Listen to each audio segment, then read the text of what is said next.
Assalamualaikum warahmatullahi wabarakatuh. Perkenalkan, nama saya Siti Fauziatul Fida dari kelas 2C dengan NIM 24131000089. Di sini saya akan menjelaskan tentang materi penerapan model blended learning untuk meningkatkan kualitas pembelajaran siswa di Pulau Madura.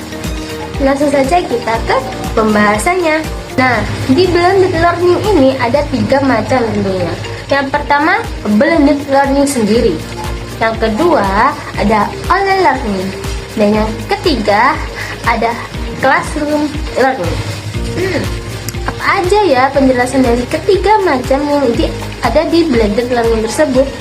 Langsung saja kita ke video pembahasan selanjutnya.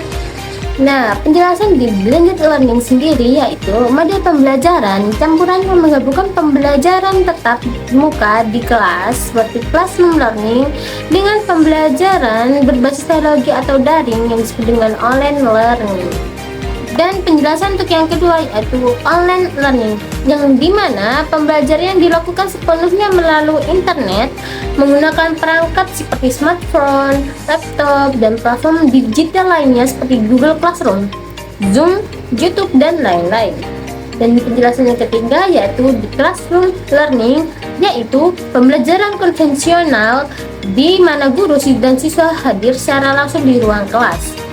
Proses belajar terjadi melalui ceramah, diskusi, praktek, dan tugas yang diberikan secara langsung. Nah, di blended learning itu definisi model pembelajaran yang menggabungkan tatap muka tadi dan daring ya tentunya.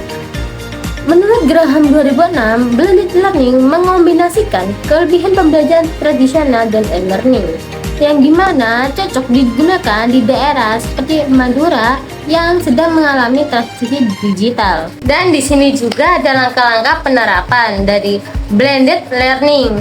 Yang pertama tentunya perencanaan pembelajaran, seperti guru merancang materi yang bisa diakses secara online ataupun tatap muka.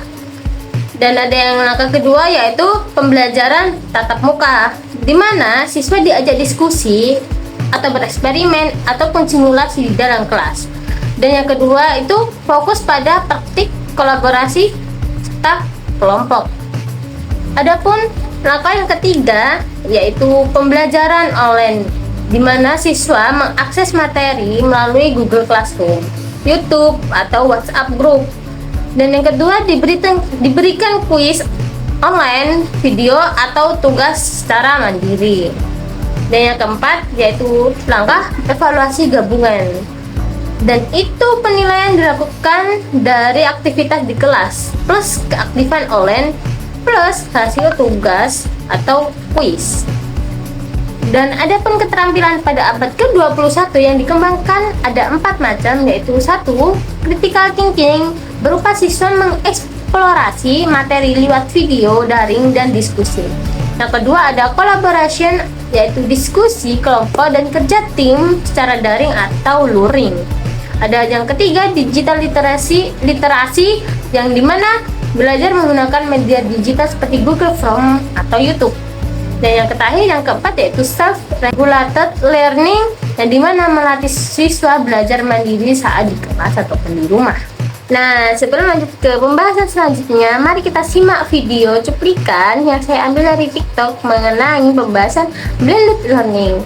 Simak baik-baik dan cermati.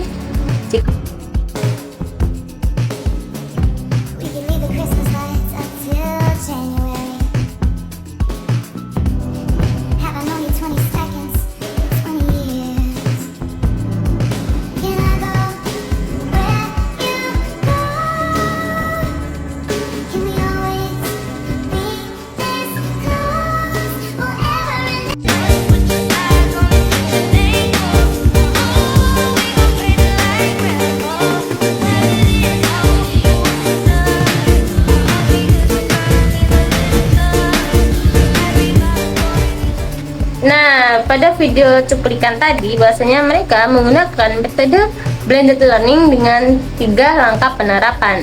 Yang kelas pertama, guru merancang materi dengan tatap muka atau online, bisa melalui Zoom atau secara langsung dengan menampilkan video. Dan ada juga di langkah kedua itu mereka juga menggunakannya pada video yang kedua itu mengajak diskusi yang ada di kelas, dan dimana mereka tetap fokus pada praktik dan kolaborasi kelompok. Nah, di video pertama tadi juga mereka menggunakan ketiga itu pembelajaran online yang diakses melalui Google Form yang akan memunculkan quizzes ataupun diartikan dengan materi di Google Classroom itu bisa dengan quizzes juga. Nah, itu. Setelah saya menjelaskan ini, lanjut saja ke pembahasan selanjutnya. Nah, di blended learning sendiri sangat populer seiring dengan pesatnya perkembangan teknologi, informasi dan komunikasi, sehingga memungkinkan pelajaran ini lebih efektif serta efisien dalam pengembangan konvensi pembelajaran pada diri mahasiswa. Dan adapun di blended learning ini ada tantangan dan ada solusi. Di tantangan sendiri yaitu terbatasnya jaringan internet di daerah pedesaan, apalagi khususnya Madura di bagian desa ya, itu sangat susah sekali. Tapi sebisa mungkin tantangan ini tuh ada solusinya tentunya. Nah, untuk solusinya dari tantangan tadi yaitu menggunakan media yang ringan seperti WA Group ataupun PDF online yang bisa dikirim di Google Classroom yang memaksimalkan pembelajaran tatap muka itu secara terjadwal. Nah, dari pembahasan dan penjelasan serta video yang saya terangkan tadi dan saya tampilkan, tentunya ada kesimpulannya ya. Jadi, untuk kesimpulan dari penerapan model blended learning untuk meningkatkan kualitas pembelajaran siswa di Pulau Madura, yaitu yang pertama, tentunya model blended learning bisa menjadi solusi efektif untuk meningkatkan kualitas pembelajaran di Madura. Dan yang kedua, dapat mengembangkan keterampilan abad ke-21 secara nyata. Dan itu yang ketiga, ajak guru untuk mulai mengadopsi strategi ini yang beberapa tadi yang saya jelaskan dan saya terangkan, dan ada pun videonya juga. Sekian video penjelasan mengenai penerapan blended learning ini untuk siswa yang ada di Pulau Madura. Jika ada salah kata atau salah editan ataupun salah perkataan dan lain-lain, mohon maaf. Assalamualaikum warahmatullahi wabarakatuh.